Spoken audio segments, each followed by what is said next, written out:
Look up the word crazy in the dictionary and you might just find an asterisk beside the definition that says, listen to the Subiquitous podcast featuring Sue Duffield and you'll find out what crazy means.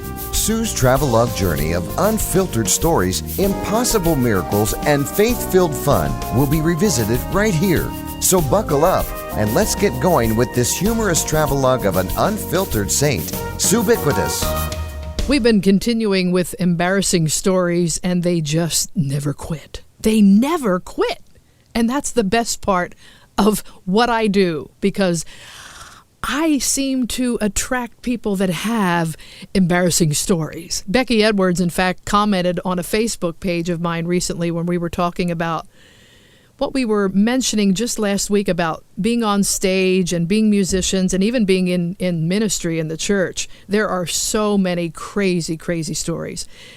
She said she was standing in front of one of her congregations as a pastor and waiting for the choir to come in so that they could start the service. And in the meantime, Becky says she noticed that her microphone wasn't working and then realized the soundboard wasn't turned on. So when the choir director appeared and went to the soundboard, Becky says, "Dennis, I've been waiting for you to turn me on." Now, you know, you just can't write stuff like this. And of course, I'm sure the congregation loved every minute of it. Jeff has a great story. By the way, my co-host, Jeff Duffield, how are you today? Oh, I'm just peachy. I bet you can't wait for this one. No, and when you mentioned it, earlier, yeah, kicked into my head, and I thought, yeah, well, we really don't need to go there. Yes, we do, because this is who we are. And it wasn't embarrassing for me. Well, that's true. Actually, I thought it was quite funny, but it's just, yeah, well. I'll set it up for you. Go ahead. Our Annie went to a School of the Arts, Cab Calloway School of the Arts in Wilmington, Delaware, and you were helping them with their production and their sound, right? I was running the sound for them to do, not that it matters, I believe Fiddler on the Roof is what we were doing. And yes, and I was sitting at the board, and they had taken an intermission.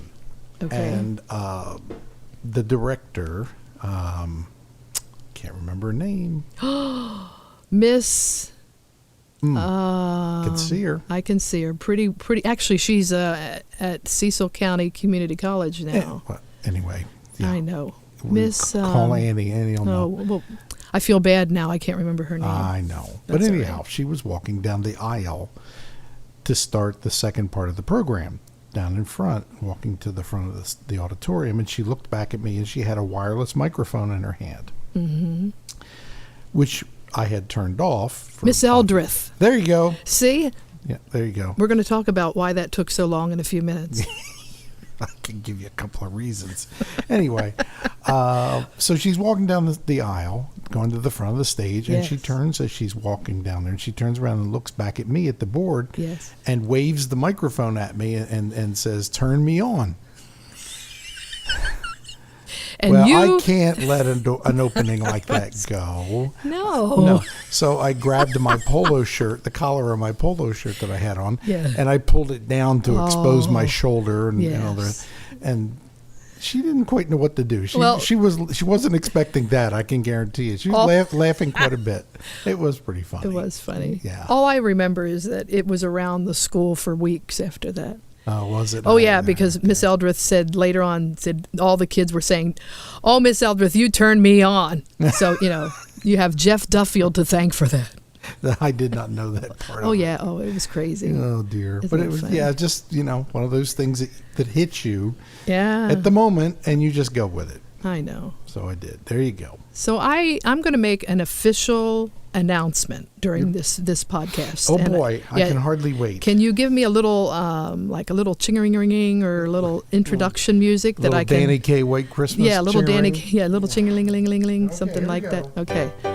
Dun, dun, dun, dun. I have made the official transition. Wow. Into the Silver-Haired Club. Wow. That silver-haired mother of mine. As if you really care. Well, I it's not a matter of caring. I'm happy if you're happy with it. no sympathy in my direction. Those of you who know what I look like know that there's absolutely no sympathy, because I have crossed that threshold many moons ago. But I don't know why it took this pandemic and the fact that we couldn't get a salon to open until this week, and the fact that I know that there's over-the-counter root color, and I've used that before. This is not my work. But I honestly think that you should brand that, by the way. This is not my work. Yeah, you really should. Yeah, Sue Duffield's "This is not my work." That would be a great line. I think it'd be a great brand name. All right, well, hold that. Okay. And we might register it after we're done here. There we go. But I think that there's definitely, I'm transitioning into, I'm 64. I'll be 65 this year. Oh, my. And speaking of 65, you just turned 65 this month. Yes, I did, and we're moving on to and other I'm things. so proud of you. I'm just so sure proud. You are. Yeah. You've got all kinds of cards in the mail, didn't you? As your friend Jerry said. What did he say? I got one card. Oh, you got one card, but you got other cards too. Did I? Yeah, your AARP card and your I've had your that. Medicare card. That and I did get. Medicare, and supplement card. Yes, I did get those. Well, you said card. Happy birthday. Yeah. When you said card, I was so thinking of some goofy birthday card saying no. happy birthday now that you're an old man or something. Well, your Medicare card was a nice card to get for your birthday. Yeah, could you define nice? I know. So I made that transition. And what happened to me is that I am so tired, and I was so tired of dyeing my hair. Do you know I have dyed my hair since I've known you? Yes, you have. I have. I mean, it started out years ago. Even when I was 16, my mother let me bleach my hair blonde. Yes, she did. And then when the summers weren't helping yeah, well, you that's along another with it. story. Yeah. Well, but I have just continually, there was only just a few years right after David was born and Annie was born that I kind of let my hair grow out brown. Mm-hmm. And then I got it highlighted again, and then the gray started to show, and then I said, there is no way I want to look like a gray-haired old person at 35 years old. Even though your husband my husband like a gray-haired old man. Which brings me to another story. I'm sure it does. Yes. One time my father took me to a dress shop up in Camden, New Jersey, and we were picking out my wedding dress. And my father was with me. Do you remember this story? Yeah, we were not married. As No. a matter of fact, you were getting your wedding dress. That's right. So my father was with me, who has always looked young. He was just young before his time. And so he walked in, and the woman was like aghast. She said, you don't want him to see your wedding gown. I said, he's paying for it. And she said, your future husband is paying for your gown? I said, that's my dad. Oh, we laughed. So then a couple of months later, you go up with me to pick up the dress. And officially she comes walking down with the dress, and I see you standing in the foyer, and I'm going, no, don't let him see it. And she goes, isn't that your father? So, yes. And but in my defense, back then, and I have pictures to prove it, right. There was some gray. There gray. wasn't anywhere you could see it. It was underneath it. Right, The greater majority in those days was still black. Right. Yeah. And this is exciting. It is. Oh, it's just we're going to lead into what's even more exciting in a few minutes. Right. Yes. But you really inherited that from your mother. I did. Your mother was and beautifully my grandfather. white. And your grandfather too? Yeah, on my mother's side. Yeah. Oh yeah. I get it on my side from my mother's side. My great grandmother Elizabeth Miller was pure white when she was 16, from what I understand. That's early. Yeah, so I had to make this decision with this pandemic hair of abiding by the rules and doing all the right stuff. I thought, why not let this be a badge of honor that I survived 2020 and I got all of the gray out.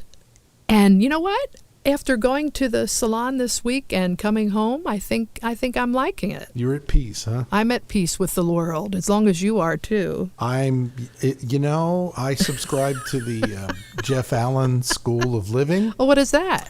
Happy wife, Oh, yeah. happy life. Yeah, that's true. So, I know. Yes, I'm comfortable.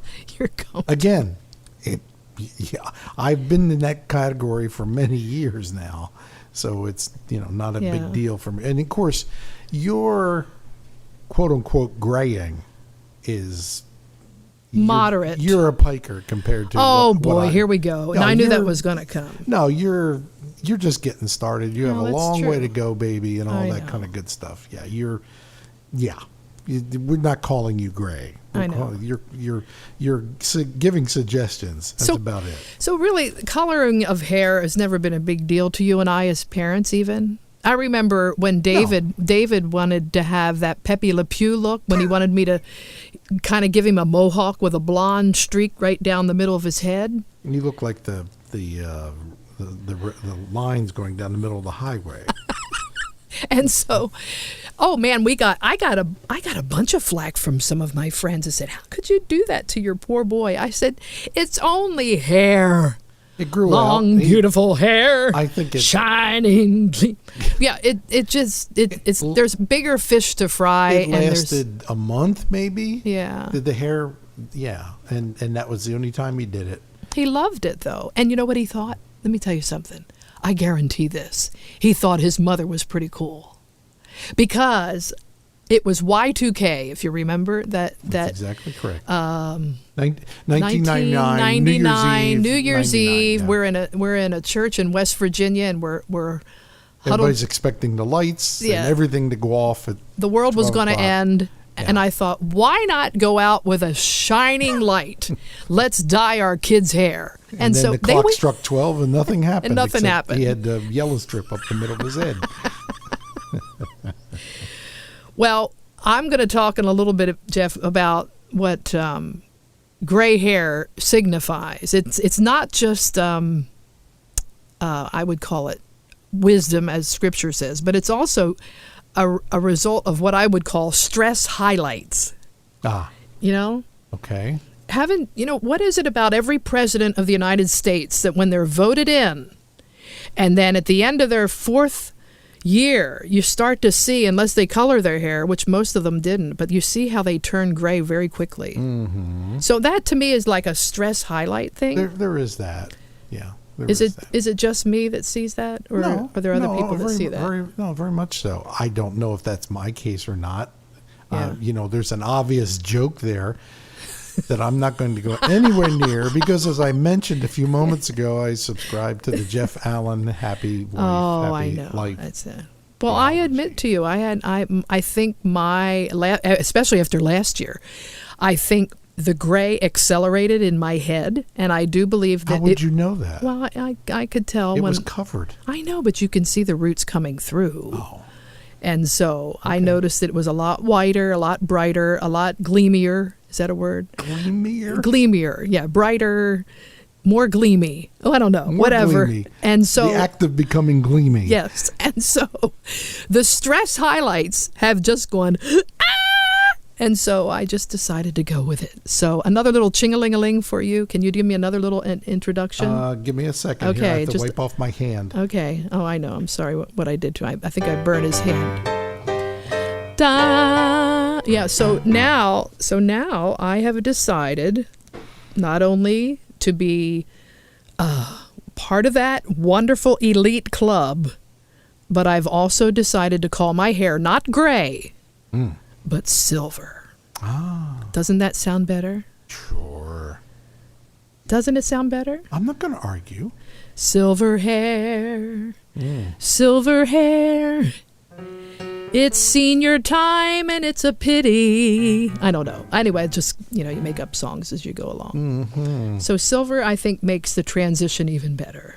Well, you're well on your way. And the transition so far for day one is going very smoothly. Very smoothly. So, Mr. Jeff Duffield, your portion of the program is over. That's good, because I'm going to go soak my fingers. So you can go back and soak your fingers, because I asked you to get a pot of tea out of the microwave, which was a very, very... It wasn't a pot. It was a teacup. Yes, and it was very hot. Silly me, I thought I'm so sorry. No, that's okay. I should have known better, but I thought that particular brand of crockery that we have there did not transmit the heat up into the handle. I'm so sorry. Until I grabbed it. Yeah. And of course, then I had it halfway between the microwave and the counter and everywhere else, and not wanting to. I know. So anyway, I'm now icing my fingers in a bowl of. It looks like the thing where. Remember the old TV commercial? And we're wasting time on this. That's okay. What was it? Dove hand soap? Oh yeah, they used to use it. They detergent said they soap. used to use it, and I have never gone to a salon. And the woman was getting her nails done, and Yeah. she's sitting there with her hand in the bowl, soaking her fingers in Dove dish detergent, right. or whatever it was. It might not Well, have been Dove. I don't know what it was. That's what it looks like. Palmolive, maybe. Whatever. But I have never, ever gone to a salon where you soak your fingers in detergent. No, no. But according to that commercial, No, I know. from way back in the day, You're showing that you have silver hair. and I'm showing that I have cold fingers, because I'm sitting here with off and on with my two fingers stuck in a bowl. With ice and water in it, trying to get rid of that I'm so stinging, sorry. and most of it's gone, I know. and the finger is still there. It's I know. but there's no blistering or Well, anything. So. as a gift, you can go back in the freezer and get the last candy cake, tasty cake, if you'd You're like. down to the last one. Well, you ate all the crimpets the other day, so I deserve to eat the candy cakes. Okay. All right. We need to go on a diet, though. As a friend of ours says, they are stress relievers. That's right. Goodbye. So you're done. Maybe I'll do some stress relieving Yes. here while you finish your broadcast. While I finish growing some stress highlights in the closet, I might add. As they say, sayonara, or see you later, you all. Okay. I'm getting out of here. All right. Thank you, Jeff. What a nut. He needs help. Pray for him. Why is it, though, seriously, we're in that silver club, ladies, I'm talking to you specifically. Why is it that men look so wonderful with gray and silver hair? And they just look handsome. I don't know. Comparatively to most women, it's a real challenge to make that decision to move on to the beautiful gray strands. Maybe it's because the male skin tone, it seems to me like it transforms, maybe, and accepts that gradual process of color change. I don't know. But most men I have known in my family and in my life who gray early look very seasoned and very attractive. And Jeff's very happy about that, because I have never known him without gray hair. And we'll be married 46 years in December. But let's go back a little bit and just talk about women in general and why it takes so hard sometimes for us to do this transition thing, no matter what it is. I know I've been forced into a new paradigm, a new transition during this pandemic time. I've been forced to think outside the box. I've been forced to use the online presence a little bit more, starting a podcast, doing Facebook Live concerts on Thursday nights, trying to think of different ways that I can connect with you and different ways that I can connect with an audience around the world. But it's something about the hair that always comes back as being one of the most tragic and the most difficult things to overcome. I don't know. Maybe I'm from the moon. Maybe you don't feel this way. But my hair has always been something that I've appreciated and been thankful for, but at the same time have stressed over. So women, let's just talk about this for a second. How is it that when we see a woman with gray hair or silver hair, we're more apt to say, wow, she's aging fast? Or I wonder why she doesn't color her hair. Or even worse, I've even heard this, she looks so much older than her husband. Oh, I love that one. I want to just go, come over here. But a few of my gal friends, I got to know, and I got to tell you this, the truth. Some of my gal friends look extremely stunning with pure white and silver gray locks. I have several friends that are even decades younger than I am, and they have flown freely with this beautiful look, and they use all the right products so it doesn't look brassy and it's looking gorgeous. And so you would think I would have had that as a background, as a backdrop, or even as a way of saying, oh, there's my permission ticket that I can do this. But it took me till the age of 64 before I could give myself permission. But a few weeks ago, as we were discussing age and haircuts and style, I did notice this in Jeff's hairline. He had about a dozen strands of black hair mixed in with this pure white. And I said to him, look at that. You still have a small little patch of black hair right here. And he laughed out loud and said, ah, yes, a remnant of an earlier time. So remember the days of sun-in? We kind of almost talked about that a few minutes ago. I was that beach bum of the 60s and 70s, and unfortunately my skin is bearing the brunt of that. But the sun-in product, oh my word, it was that miraculous ingredient of bleach and peroxide that could turn you from brown to blonde in one beach setting. Woohoo! Truth is, do you know what it did to me? It blitzed my hair to a flaming orange red with brown roots. Very impressive. But it matched quite well with my suntan copper tone skin, SPF 4. Now, that's turned now to this freckly sun damage process. But back a few years before that, I remember sitting in my church in New Jersey and watching this dear saint walk into church with pink hair. And I don't think at 11 years old, when I was looking at her hair, I would lean to my mother and I would say I'd say, does she really want to have pink hair? I don't think she wanted to have pink hair. I doubt that she walked into her hair parlor, don't you love that word? That's an oldie, and said, make it pink, girls. No way. There's no way. I think the combination of chemicals, mixes, and her own body's biology, I think, turned her gray hair pink. And this always caused my brother and I to chuckle and snicker. I don't know why. Forgive us. We were that sacrilegious kids, you know. We were just the deacon's kids growing up in a church.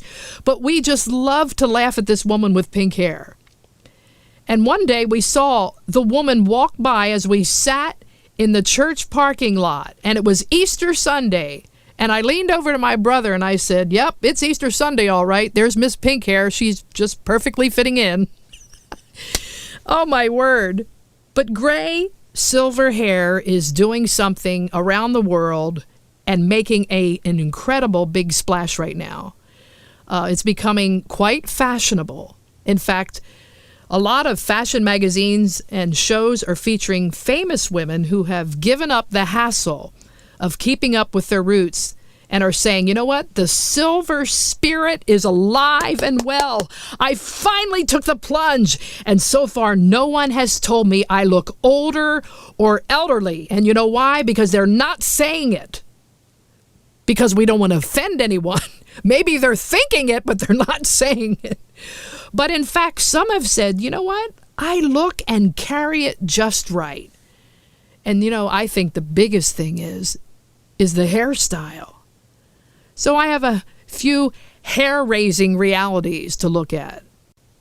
Number one, transitioning to gray is tough.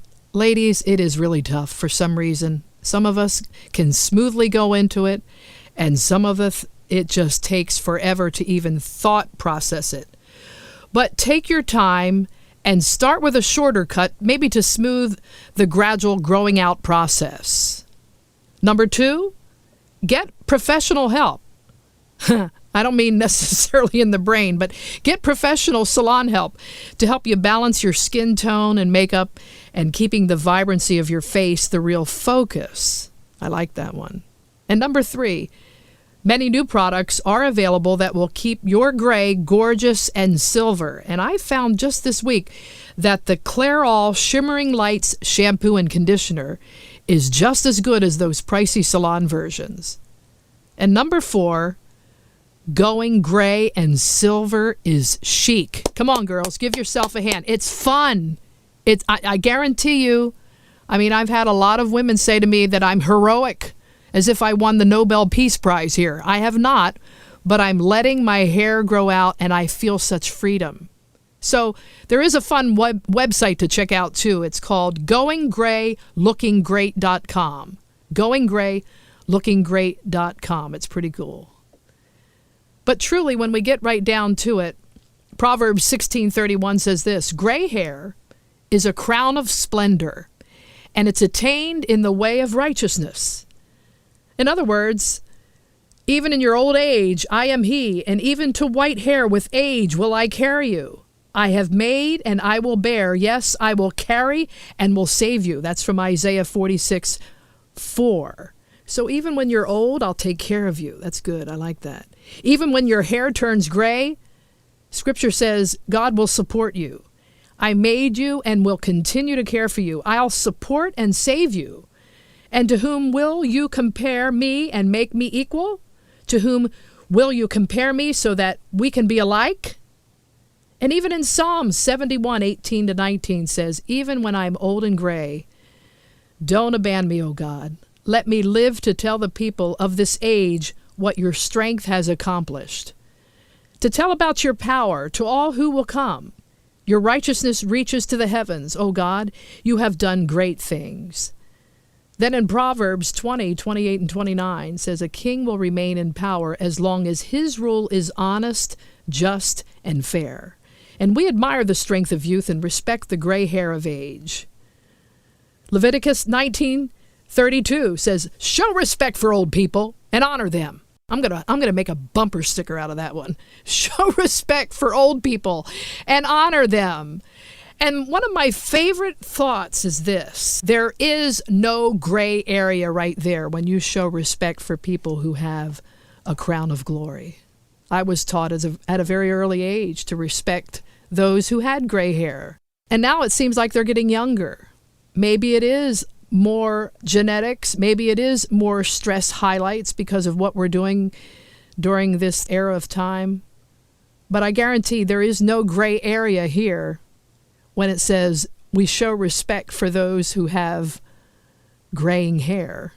It is a standard. It's wisdom, power, counsel, and understanding. And do I achieve all that just because I let my hair grow out? No, not really. It's come with every single pushing of that silver strand of seasoning maturity over a lifetime. Like I say, I've been hiding it. I've been hiding it for years. I didn't know it. Well, I did know it existed, but you know what I'm saying. I was quick to get to the salon before I would show any strand of maturity. But I'm going to ask you this too.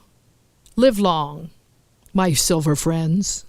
And to quote one of my favorite authors of all time, Madeleine L'Engle, she said this in one of her senior moments.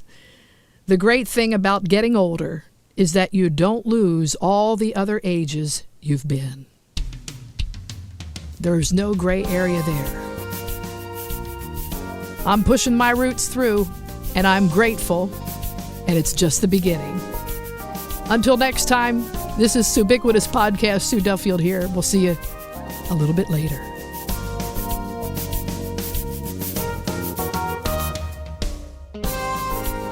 Your encouragement, feedback, and comments are always welcome here at the Subiquitous Podcast. Email Sue at radiosue@me.com or go directly to her website, sueduffield.com. If you've been inspired today, share this episode with your friends. The Subiquitous Podcast and Sue Duffield Ministries are part of Ennoble Ministries, a 501c3 nonprofit helping women in ministry around the world.